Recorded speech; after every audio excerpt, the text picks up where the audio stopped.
What's up there, guys? So, out here doing Postmates again, and I wanted to talk about the Skydio 2 now that a lot of the hype has really worn off, and people are finally starting to realize whether they got a good deal or a bad deal. I still see a lot of people having fun with them, but I don't, and this is just my opinions here, guys. I don't think it was all it was cut up to be. I actually think the original Skydio R1 still had better capability of obstacle avoidance. And I still think that the firmware for the Skydio 2 is not up to par. You have to look at it in a reference point of like, well, they cut back a lot of the price. They took the price from like $2,500 down to $1,000.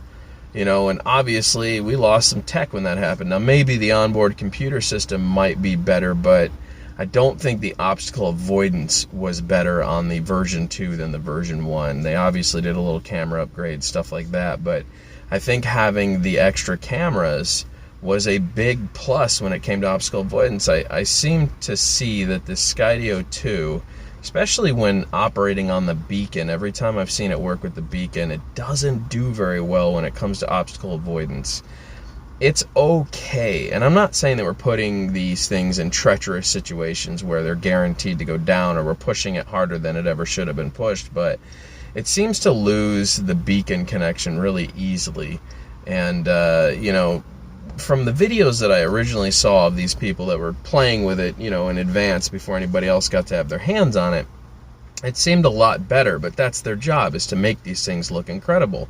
Obviously, they want you to purchase it because it looks like it does all these amazing things. My question is, how many times did it screw up, and how many edits had to be made to make it look like it was doing all this perfectly?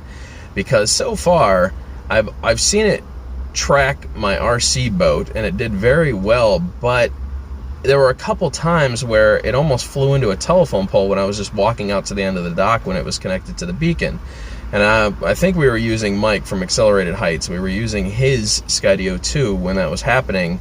And then after the sequence where it chased the boat around for a bit, it did some really wonky things, like tried to slam itself on the dock when Mike tried to hand catch it and commit suicide. And these are things that I'm questioning. So I guess where I'm going with this is, I don't think the Skydio 2 was all the hype it was meant to be.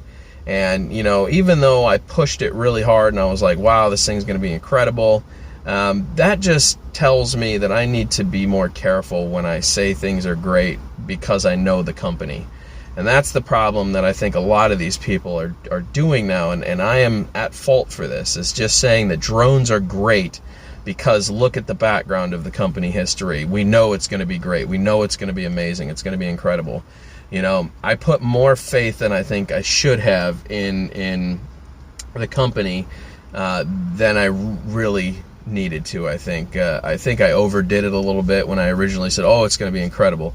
Because it really wasn't. It was very basic. It didn't seem like it was too far off of what a Mavic Mini could do, or what a Mavic Pro could do, or a Mavic 2, or I think the obstacle avoidance is almost just as good.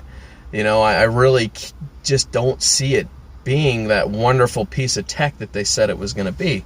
And as time progressively went on and people were having more time to play with it, the range was very limited on the controller because they chose to go with the Parrot, a Nafi controller. Like, there were multiple things that categorized this thing as being okay and basic, as opposed to what the original Skydio R1 was. Now, if the Skydio R1 had come with a better controller, I think more people would have purchased it, and I think they would still be happier with the purchase today than the Skydio 2. So I guess I want your guys' opinion. Do you still think the Skydio 2 is as great and fantastic as they said it was when they pushed it out the hole? So let me know, guys, in the comment section below. I'm curious about this now that it's been out for months and people have had an opportunity to play with it, and I want to get their actual thoughts, because we've seen a couple of these things commit self-suicide now, and or try to. One did. We were talking about Billy Kyle and his little oopsie where it committed self-suicide into the river. or the lake that he was traipsing around. And then, you know, Mike's tried to commit suicide next to our lake. So I don't know if it's just water that really messes with these things or what the deal is, but I don't know, man. I think it's a very wonky bird still, and I think it has a long ways to go before I consider it something that is fantastic like I originally thought it was going to be. So let me know in the comment section below, guys. I got to get back to work here and start taking on some more deliveries, and I will see you guys in a bit, man. You know, if you don't like my video, guess what? It doesn't matter. You already watched it. I'll catch you guys on the flip, man. Toodaloo. Hey, Doc, we better back up. We don't have enough road to get up to 88. Roads? Where we're going, we don't need roads.